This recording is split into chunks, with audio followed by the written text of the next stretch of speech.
To of course continue my updating of reviews to include vehicles which were in Gran Turismo 7 from day one, some of which it's easy to forget were included from day one, we are now turning our attention to the 2018 shape Ford Focus RS. This is of course the Mark III RS out of the lineage. We used to have the Mark I, the around 220 horsepower or so front wheel drive chassis, very much like the WRC car for the road, and of course a really good car. Up until Gran Turismo 6 even, it was a very strong force to be reckoned with in the front wheel drive class, if nothing else. You could make it super lightweight as well. Then of course we have the Mark II.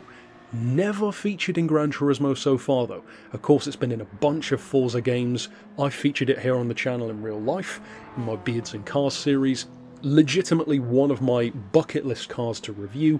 It's one of my favourite hot hatches and it definitely lived up to it. Even for someone like me who doesn't like manual cars, I really enjoyed driving it. Fantastic car. Now though, we skipped that, unfortunately, and fingers crossed for the future, but we skipped that one and went straight to this.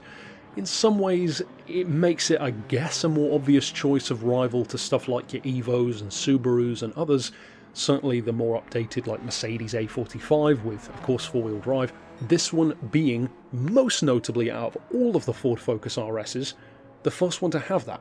It's still manual, still very powerful, but it is, for the first time, moving away from the front-wheel drive platform. It was a very smart move, because you have to keep up with the times. And as great as Honda is, they really are sticking to their guns on that one, which I'm sure the fans want. Whereas for Ford, I mean, the rally car's already four-wheel drive, so I don't think that many people would really complain. I certainly didn't hear that many people complaining that this went to four-wheel drive. You can just get so much more of that power down, get so much more grip out of it, and ironically, it technically makes this car the closest to an actual rally Focus out of all three generations. When you compare the front-wheel drive cars to their rally versions, there's a pretty big disparity there in the drivetrain, whereas this one retains that. That's a pretty big advantage to have, especially when, as this one does, you've got 350 horsepower to work with. And even with four-wheel drive, and despite the fact that the Focus is one of the biggest hot hatches you can buy, just physically speaking, and also, curiously, that they only made this car available in a 5-door hatch, which is kind of odd, but there you go. I am always a fan of course, the practical option, but it still weighs 1,557 kilos. Yes, it's heavy, but I wouldn't say that's ridiculous. For its size, for the four-wheel drive, for the 5 doors, for the powerful engine, it's about what you'd expect. You know, modern cars are fairly heavy these days, generally speaking, so it's nothing too special. The price tag is certainly not crazy. It's just over 40 grand, which in Gran Turismo terms is peanuts. You can buy that in, I mean, that's like the price of a set of tyres, literally. It's so cheap in this game, and even the point level is actually quite modest. It's in the lower 500 point region, which means that for those numbers, if you really compare that to something like an Evo or a Subaru or whatever else, that's actually pretty perfectly matched. It's very competitive, at least on paper. So of course, the natural question is, what does it turn that into in practice? Because on the one hand, the front-wheel drive cars were fantastic, but as with anything, and I've said this many times, especially in my real car reviews, you can very much so tell the sign of the times from how quick and how good their hot hatches are from that particular era. And comparing 2000s hot hatches to today is such a vast gulf in what was considered good then to now, that you just can't compete at a certain level anymore until you are forced to radically update your idea. And I think that that was a brilliant move because, as this car shows, it does pay to have that kind of four-wheel drive system. Now, another thing which is definitely interesting on this car is, of course, and now that you can buy this, we can talk about it even more, the engine swap option. You can put the engine from the Ford GT LM test car, the race car, into this and make it ridiculously powerful, as with many of those Group 3 engines tuned up to nearly 800 horses, which, I mean, 800 horses in an all-wheel drive Focus can block anyone.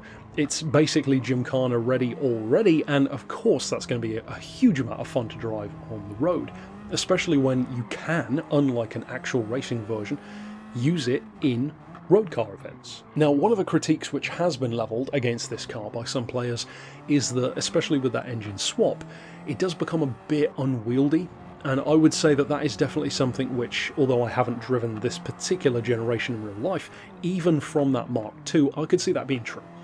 It is big, it is heavy, the four-wheel drive, I mean four-wheel drive and front-wheel drive do kind of share that in common, that there is a definite tendency to understeer inherent in the platform, so I could certainly see that being true for many people. For me, I think I do have a little bit of bias, both in real life and in the game, because I actually like really big, heavy cars. I find them quite easy to work with because I know what they're going to do and they're very predictable, whereas a small, skittish, kind of twitchy car, although usually quicker in the long run, I personally just don't like using vehicles like that as much, so for me this suits me just fine. I love a straight line missile that's a little bit heavy through corners. That works for me great, and people ask why I love American cars so much. Well, there's your answer, I guess, because that pretty much sums them up. This, though, I think is a fantastic addition to the game. Much like many others that were included from day one, hot hatches and otherwise, it is definitely easy to kind of forget about a car like this or overlook it, or only be thinking about the latest and greatest new additions. But don't sleep on cars like this. I think this is a great choice to bring to the game. I really, really do hope that we see that Mark II featured because I really love that car. But for now, this is a fantastic choice, and it is finally lovely to have a genuine rival outside of Japan for these kind of dominating around 300 horsepower all-wheel drive or four-wheel drive street car platforms. Because if you think about it, before this, you pretty much had what, like an Audi TT over here or a Mercedes A45 over there, and most of the rest of that is dominated by Japan. There might be one or two stragglers, but not much. So to really have this in there, I think is fantastic. Gives America some representation in a funny kind of way, though, more so Europe, with this being more of a Ford Europe kind of thing than Ford America.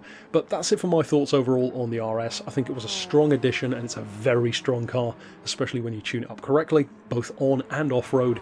And of course, that launch off the line makes it a missile, especially with the engine swap, some good tyres and nitrous. You can blow many other cars out of the water with it. But give me your thoughts down below. Do you use this car a lot? I know for many of you, you do really like it.